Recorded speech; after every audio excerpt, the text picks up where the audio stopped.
Salve a tutti amici di Angolo Nerazzurro, buon sabato! Inizia il weekend del derby, un derby che potrebbe risultare decisivo nella corsa verso lo scudetto e dopo andremo a vedere anche quelli che sono i possibili scenari a seconda del risultato finale di Milan-Inter, ma naturalmente come al solito vedremo le probabili scelte dei due allenatori e soprattutto la parte tattica del match con la nostra lavagna tattica. È una partita, secondo me, tatticamente molto interessante perché si affrontano due filosofie di gioco praticamente opposte, però ecco, sono filosofie di gioco che possono mettere in difficoltà l'altra. Abbiamo visto anche il Milan di Allegri, che non è una squadra bella da vedere, però ha dei principi che poi possono creare delle difficoltà all'Inter. E quindi a proposito di questo passiamo subito alla nostra lavagna tattica e andiamo subito a vedere cosa attenderci dalla sfida di domani sera. Naturalmente sistemi di gioco simili, o meglio è lo stesso sistema di gioco, 3-5-2 da una parte e dall'altra, sviluppo molto differente. Partiamo proprio da quella che sarà la costruzione del Milan. Il Milan che costruisce o coi tre difensori, molto spesso invece fa praticamente una costruzione a 4+1, quindi con Tomori che si allarga e va a fare praticamente il terzino, De Winter e Pavlovic, o meglio i due, ovviamente il difensore centrale e il centro sinistra, appunto il terzo di sinistra, che si allargano ai lati di Maignan, e il quinto di sinistra che dovrebbe essere Stupignan, quindi con Bartesaghi che parte dalla panchina perché non al meglio, che si abbassa praticamente a formare ecco una linea 4, e poi c'è Modric che va a fornire una linea di passaggio, si abbassa appunto davanti ai difensori, e occhio a Modric perché poi è un calciatore ovviamente molto intelligente anche tatticamente, quindi non lo scopriamo certo oggi il talento di Luka Modric, e quindi nel momento in cui non c'è la linea di passaggio è bravo anche magari a svariare, a cercare quello che può essere un possibile sbocco per i compagni di squadra, e quindi occhio anche a questi movimenti di Modric. Iniziamo innanzitutto su cosa potrà fare l'Inter sulla costruzione del Milan. Non mi aspetto un pressing altissimo uomo su uomo e spiego anche il perché. Un pressing altissimo uomo su uomo significherebbe praticamente che i due attaccanti vanno a prendere due difensori. Magari su Tomori, per esempio, dovrebbe uscire Zielinski, Bastoni deve scalare su Fofana, poi si vanno a creare tanti duelli praticamente uomo contro uomo. Diventa un uomo su uomo a tutto campo e contro il Milan di Allegri può essere pericoloso perché questo significa portare dei calciatori anche fuori posizione, perché poi a quel punto magari va, per dire, se Leao è in questa posizione va seguito, si lascia tanto spazio alle spalle della difesa, ma si lascia soprattutto, ci si espone alle ripartenze del Milan e sappiamo quanto possono essere pericolose. E allora cosa mi aspetto dall'Inter? Che possa andare un po' a schermare la costruzione del Milan, o in questo modo quindi poi alzando un centrocampista che potrà essere Zielinski o Barella. Ipotizziamo per esempio Zielinski che si alza in questa posizione per cercare appunto di chiudere le linee di passaggio del Milan, e magari poi c'è bisogno di un altro centrocampista pronto ad aggredire Modric quando va in possesso del pallone. È una possibile soluzione per l'Inter in fase di non possesso sulla costruzione del Milan. L'altra soluzione potrebbe essere appunto che rimangano i due attaccanti a più che altro infastidire la costruzione e uno dei centrocampisti, che sia Zielinski o Barella, va direttamente su Modric. Mi aspetto più l'altra soluzione però. Come sviluppa invece il gioco il Milan? A cosa fare attenzione? Innanzitutto è un Milan che ha nel quinto di destra Saelemaekers un giocatore più bravo nell'1 contro 1 rispetto al corrispettivo della fascia opposta. Dovrebbe giocare Estupignan, quindi forse perde ancora qualcosa il Milan rispetto a Bartesaghi, però ha diverse soluzioni anche sulla corsia di sinistra. Uno per esempio è un Leao che va ad allargarsi a sinistra. Se si allarga Leao, occhio agli inserimenti di Rabiot, perché Rabiot ecco, può fare un doppio lavoro. Se Leao si allarga, Rabiot può buttarsi lui all'interno dell'area di rigore. Se Leao resta più centrale, Rabiot può allargarsi e quindi andare in aiuto a Estupignan. Vi chiedo scusa. E poi a seconda della posizione di Leao può dipendere anche quella di Pulisic, perché sono due giocatori molto mobili, quindi se Leao è più centrale magari Pulisic lo troveremo a svariare. Se invece c'è Leao in posizione più esterna, quindi la situazione che abbiamo visto prima con Rabiot che prova ad inserirsi nello spazio, probabilmente Pulisic sarà più da attaccante centrale. Fofana che va ad inserirsi tra le linee, ovviamente abbiamo Saelemaekers da quest'altro lato. Occhio ad un'altra situazione, il supporto dei terzi, che non vanno tanto in sovrapposizione. Magari potremmo trovare, ecco, Tomori per esempio in questa zona di campo, ma Pavlovic che può inserirsi anche a ridosso o all'interno dell'area di rigore, per esempio come ha fatto gol contro la Roma, quindi in quelle ripartenze fulminee del Milan Pavlovic può essere pericoloso. Quindi l'Inter a cosa dovrà far attenzione sullo sviluppo del Milan, poi andremo a vedere anche come finalizza il Milan. Innanzitutto a Rabiot, perché come detto è un calciatore che va tra le linee, quindi se si inserisce in area o si allarga sarà fondamentale il lavoro di Barella. Questo è uno dei duelli del match e occhio alla fisicità di Rabiot, perché le due mezzali del Milan, Rabiot da una parte e Fofana dall'altra, sono decisamente più fisiche rispetto alle nostre mezzali, quindi bisognerà fare attenzione soprattutto a leggere le situazioni prima piuttosto che andare poi ad un duello fisico che diventa un duello impari per i nostri centrocampisti. E quindi ovviamente gran lavoro di Barella ma anche gran lavoro di Luis Enrique, con Bissek che mi aspetto che sarà lui il primo responsabile tra virgolette di Leao, quindi molto spesso vedremo il duello Bissek-Leao proprio perché il numero 10 rossonero parte da difensore centrale ma tende molto spesso più ad allargarsi. Quindi se l'azione si sviluppa a sinistra ovviamente Fofana potrebbe inserirsi in area, se l'azione si sviluppa a destra Fofana potrebbe andare più a supporto dell'esterno. Ovviamente anche in questo caso fare attenzione al quinto Saelemaekers, che comunque è un calciatore bravo nell'uno contro uno, e quindi magari anche qui troviamo fondamentale il lavoro dei centrocampisti.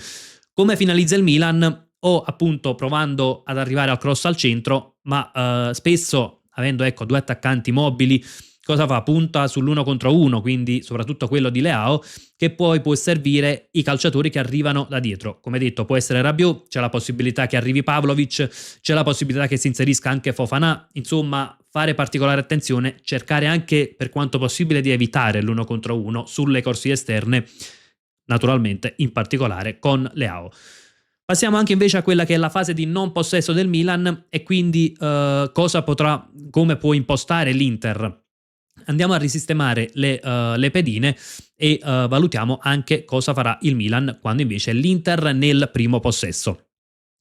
Innanzitutto il Milan è solitamente una squadra che non porta tanto pressing, anzi ha un PPDA decisamente molto alto, se non vado errato è quart'ultima o terzultima per intensità del pressing, però sulla prima costruzione potrebbe andare a cercare di creare dei problemi.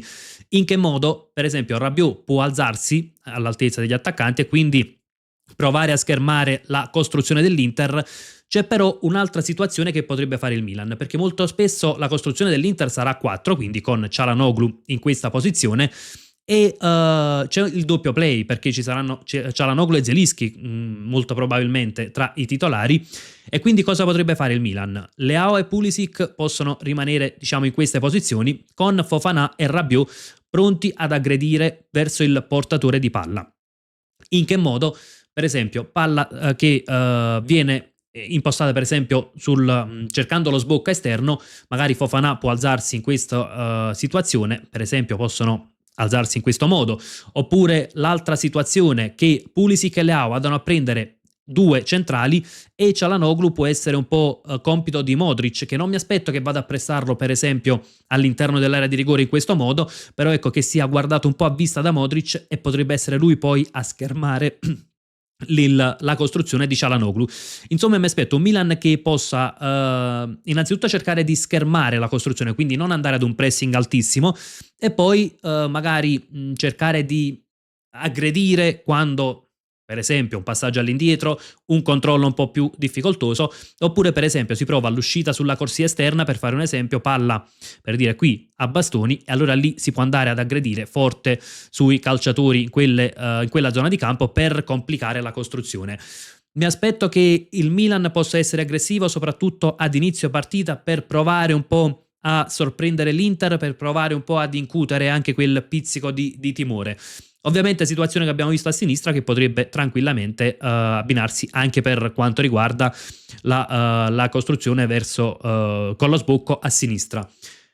Quindi con un Milan che probabilmente proverà a schermare la costruzione e ad alzare il pressing in determinate circostanze, cosa mi aspetto che potrebbe fare l'Inter? Innanzitutto, come detto, costruzione a 4. Da un lato si abbassa Di Marco, Luis Enrique non si abbassa tanto, da questo lato potrebbe essere Barella a dare una possibile linea di passaggio e Zielinski va poi in questa posizione, quindi pronto a fornire un po' una costruzione con il doppio play.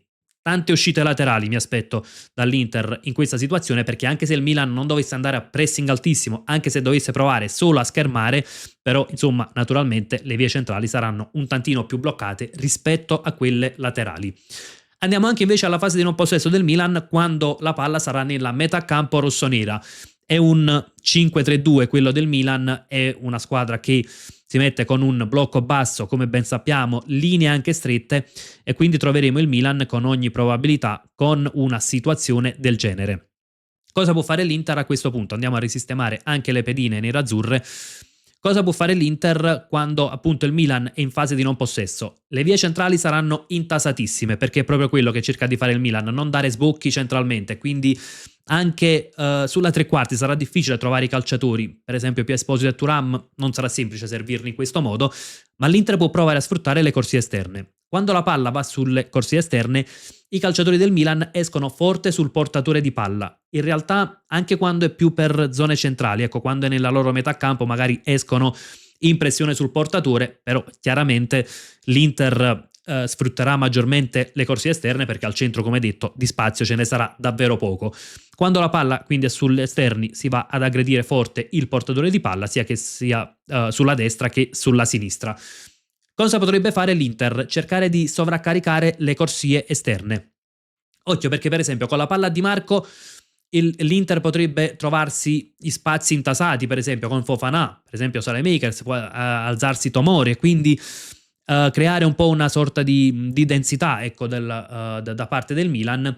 Cosa può fare l'Inter? Provare, ecco, innanzitutto, per esempio, con lo sviluppo sulla sinistra, Di Marco alto, Zielinski, Bastoni che va a supporto, quindi cercare di sfruttare un po' questi triangoli, come abbiamo detto tante volte, sono uno dei punti di forza dell'Inter. Si va a creare questo triangolo, si va a creare, ecco, densità in quella zona di campo, e naturalmente aumentano le possibilità di trovare uno sbocco che per esempio potrebbe essere trovato se l'Inter riesce ad essere rapida nel giro palla, anche sovraccaricare un lato, portare tanti giocatori del Milan in quella zona di campo e provare un po' a liberare il quinto dalla parte opposta. L'altra soluzione, naturalmente, cercando di portare tanti uomini, trovare lo sbocco per il cross, e ovviamente Pia Esposito e Thuram possono essere due attaccanti molto validi sulle palle alte, soprattutto Pia Esposito l'abbiamo visto per esempio contro la Juventus e non solo.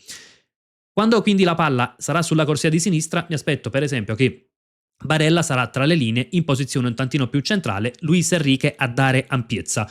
Quando la palla sarà sulla destra, io non mi aspetto che Bissek dia tanto supporto, perché probabilmente rimarrà in marcatura preventiva su Leao. Chiaramente Leao è velocissimo, Bissek in quanto a rapidità forse è uno dei nostri migliori difensori, e quindi non mi aspetto un Bissek che spinga tanto poi lasciando spazio a Leao, e quindi insomma queste potrebbero essere un po' le preventive.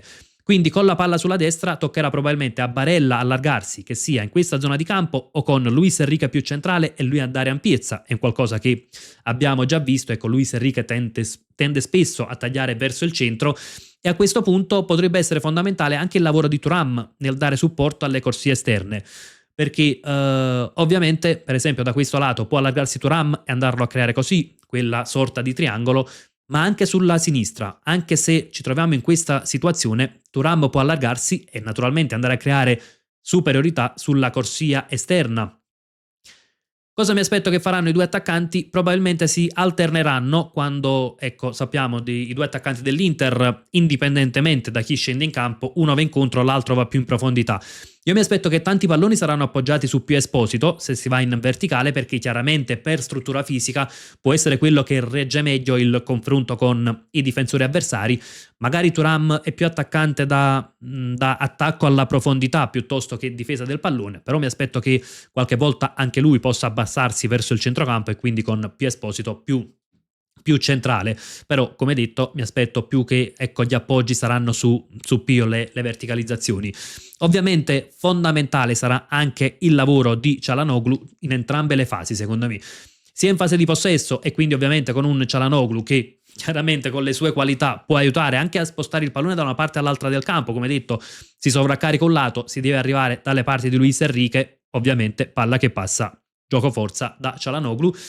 Çalhanoğlu e Zielinski possono essere soluzioni anche dalla distanza, perché chiaramente in una partita dove il Milan tenterà di bloccare la strada all'Inter, si difenderà con ogni probabilità con un blocco basso, il tiro da lontano può essere una soluzione, ma naturalmente Çalhanoğlu Modric saranno un po' i due che si guarderanno a vista, quindi Çalhanoğlu non mi aspetto di trovarlo per dire in questa posizione, perché poi si libera un uomo pericoloso del Milan, quindi occhio anche a queste marcature preventive.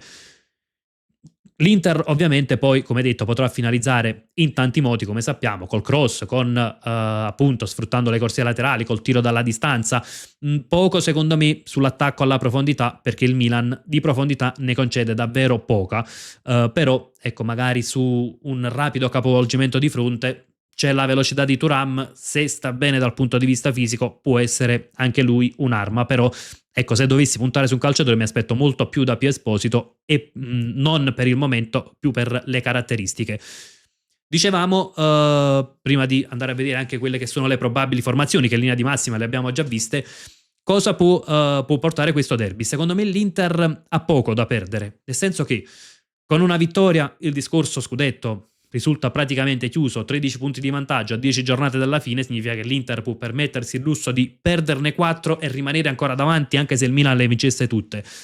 Un pareggio farebbe comunque comodo all'Inter perché 10 punti in 10 giornate sarebbero tanti. Una vittoria del Milan secondo me può cambiare più dal punto di vista psicologico, quindi dare fiducia al Milan, però la classifica comunque rimarrebbe molto favorevole all'Inter, perché in tanti hanno detto che una vittoria del Milan può riaprire il campionato. Io dico che non basterebbe solo una vittoria del Milan per riaprirla, servirebbe qualcosa dopo poi, che l'Inter continui ad inciampare, perché se il Milan vince, l'Inter avrebbe 7 punti da difendere in 10 partite. 7 punti significa che l'Inter in quelle 10 partite ne deve sbagliare 3, ne dovrebbe perdere 2 e almeno pareggiare una, oppure pareggiare 4 partite sulle 10 che rimangono per perdere 7 punti di vantaggio. Insomma, ammesso che il Milan però le vinca tutte e il Milan deve ancora affrontare la Juventus, il Napoli, deve affrontare la Lazio, insomma il Milan non ha un calendario facilissimo. 7 punti in 10 giornate per questo Milan che non sembra essere una schiacciasassi sarebbero comunque un buon margine. Naturalmente ci auguriamo però che non sia quella la situazione al 90° della sfida di domani sera, ci auguriamo che l'Inter possa comunque chiudere virtualmente il discorso scudetto. Andiamo anche alle probabili formazioni, perché un Inter che a centrocampo sarà messa davvero decisamente molto bene. Andiamo a risistemare un attimo le pedine per avere una visuale più chiara e partiamo appunto dalla nostra probabile formazione. Bissek, Akanji, Bastoni, la linea difensiva che mi trova assolutamente d'accordo, ormai è quella titolare, e contro calciatori come Pulisic e Leao, che saranno i probabili titolari del Milan, giusto avere insomma dei centrali più rapidi, anche perché poi è una squadra, quella del Milan, come detto, che verticalizza tanto, va spesso in ripartenza, quindi c'è bisogno di rapidità. Centrocampo, come detto, con Luis Enrique, Barella, Çalhanoğlu, Zielinski e Di Marco. Mi aspetto tanto da Barella, che deve dimostrare, sembra in crescita dal punto di vista fisico, deve però sbloccarsi anche dal punto di vista mentale. Chissà, magari un gol potrebbe sbloccarlo definitivamente. Coppia d'attacco, Pio Esposito e Thuram, Bonny in panchina, ma insomma la coppia d'attacco sembra quasi obbligata. Milan invece con Maignan, Tomori, De Winter e Pavlovic, Gabbia infortunato come ben sappiamo, Saelemaekers, Fofana, Modric, Rabiot e Stupinian, che dovrebbe essere preferito a Bartesaghi, che non è al meglio. Coppia d'attacco appunto Leao e Pulisic. Io aspetto anche le vostre considerazioni nei commenti. Che tipo di partita vi aspettate dal derby di domani sera, che se secondo voi può essere decisivo per lo scudetto, e se invece una vittoria del Milan potrebbe riaprire tutto, oppure insomma anche secondo voi 7 punti sarebbero un margine molto importante. Insomma, come sempre aspetto le vostre considerazioni e il confronto nei commenti, e come sempre invece io vi saluto con un gran bel Forza Inter.